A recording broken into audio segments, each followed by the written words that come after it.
এই যে এটা হচ্ছে 2025 সালের, যেটা আপনারা নতুন ভোটার হয়েছেন, ঠিক আছে। এটা এখানে 2025 সালে মানে আপনার ভোটার কার্ড দিয়ে, আবার আপনার মায়ের ভোটার কার্ড দিয়ে, আর আপনার পিতার ভোটার কার্ড দিয়ে, আপনার ফোনের নাম্বার, আপনার জন্ম তারিখ, আপনার আধার কার্ডের নাম্বার, অবশ্যই এটা দিয়ে ফর্ম ফিল আপ করবে।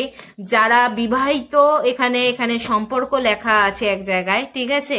যারা বিবাহিত আছো অবশ্যই বিবাহিত যদি থাকো, ভাবো আমি নিজেরটা ফর্ম ফিল আপ, যদি নারী একটা ফর্ম ফিল আপ করে, তাহলে আপনার যদি স্বামী থাকে তাহলে আপনার স্বামীর ওখানে নাম লিখতে হবে এবং স্বামীর ভোটারের এপিক নম্বর দিতে হবে। সম্পূর্ণভাবে আমি এই ভিডিওর মাধ্যমে পুরো সম্পূর্ণভাবে আমি বলছি, সম্পূর্ণভাবে বুঝবে। যদি কিছু অসুবিধা হয় অবশ্যই আমাকে মেসেজ করবা বা আমাকে কমেন্ট লিস্টে আমাকে বলবা, তাহলে আমি সম্পূর্ণভাবে আরো ডিটেলসে বুঝিয়ে দিতে পারবো, কোনো সমস্যা নেই।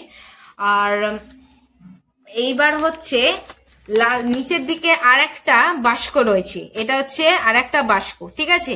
এই বাস্কের মধ্যে 2002 সালের, যারা 2002 সালে ভোটার ছিলে বা ভোট দিয়েছো তোমরা, অবশ্যই 2002 সালের ভোটার লিস্টের এখানে ভোট দেবে। আর যাদের 2002 সালে ভোট দেয়া নেই বা হয়তো 2025 সালে ভোট দিয়েছি, অবশ্যই 2002 সালের ভোট লিস্ট নাই থাকার কথা, তাহলে ওই জায়গাটা বাদ দিয়ে দেবা। কিন্তু যারা 2002 সালের ভোটার লিস্ট বা ভোট দিয়েছো, অবশ্যই এইখানে হচ্ছে 2002 সালে ভোট দেওয়ার লেখার জিনিস, ঠিক আছে। এখানে 2002 সালে যারা সালে যে ভোটার লিস্টের এই যে এই কাগজটা, অবশ্যই জানো এই কাগজটা সবার কাছে আছে। যারা 2002 সালের ভোটার লিস্টে ভোট দিয়েছো, সম্পূর্ণভাবে এই কাগজটা সবাইকে দিয়েছে। এখানে আপনাদের এখানে এক জায়গায় থাকবে সম্পর্ক বলে, সেই সম্পর্কে এই সম্পর্ক আপনার বাবার নাম আছে নাকি স্বামীর নাম আছে অবশ্যই দেখে নেবে।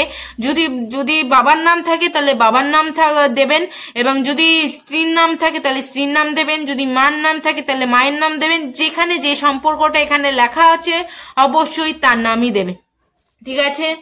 আমি সম্পূর্ণভাবে এখানে বলে দিচ্ছি। তারপর হচ্ছে আত্মীয় নাম হয়ে গেল। সম্পর্ক হচ্ছে যদি আপনার ওখানে পিতা, মানে পিতা হচ্ছে বাবার যদি ওখানে নাম থাকে তাহলে আপনার বাবার সম্পর্ক কি বাবা, তাহলে বাবার নাম, আত্মীয়র নাম লিখে দিলেন। হ্যাঁ, আত্মীয় বলতে আপনার মানে ভোটার লিস্টে যেখানে সম্পর্ক আছে, মানে আমি এটার কথা বলছি। এটা 2002 সালের, এখানে সরি, এটা 2002 সালের ভোটার লিস্টে যারা যারা নাম আছে, ঠিক আছে। এই কাগজটা সম্পূর্ণ রেখে দেবেন, দরকারি কাগজ। এখানে আপনাদের সম্পর্ক একটা জায়গা আছে, এই যে এখানে সম্পর্ক বলে একটা লেখা আছে, ভালো করে দেখবেন, দাঁড়ান।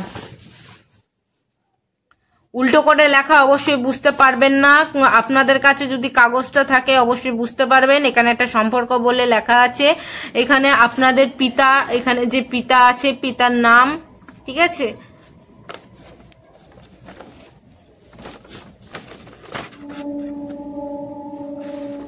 আপনার যদি পিতা সম্পর্কে যদি পিতা থাকে তাহলে পিতার নাম আর সম্পর্কটা কি, মানে বাবা, যে বাবা হয় আমার ওখানে ফাদার লিখবেন। যদি মায়ের নাম থাকে তাহলে মায়ের নাম লিখে আত্মীয়র নাম মা দেবেন, এবং সম্পর্কে যদি মাতা লেখা থাকে তাহলে হচ্ছে মাদার লিখবেন। অবশ্যই সম্পূর্ণভাবে ভিডিওটা বুঝতে পারছো।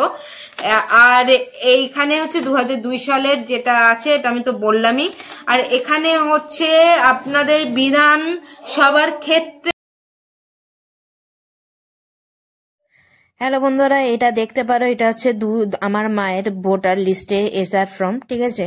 এটা হচ্ছে 2002 সালে যারা ভোটার লিস্টটা রয়েছে, ভোটার লিস্ট উঠেছে, এভাবে আপনারা ফর্ম ফিল আপ করবেন। প্রথমে এই জায়গাগুলো ফর্ম ফিল আপ করে নেবেন। এখানে কি কি আছে, এখানে হচ্ছে জন্ম তারিখ, আধার কার্ডের নাম্বার, মোবাইল নাম্বার, পিতার অভিভাবকের নাম, পিতার অভিভাবকের এপিক নং আর মায়ের নাম, মায়ের এপিক নম্বর, স্বামীর নাম এবং স্বামীর এপিক নাম্বার, ঠিক আছে।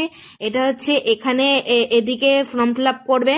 করার পর সোজা নিচে চলে আসবে।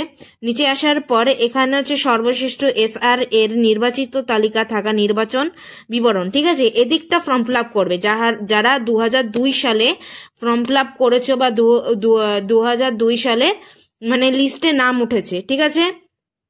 ভালো করে দেখে নাও।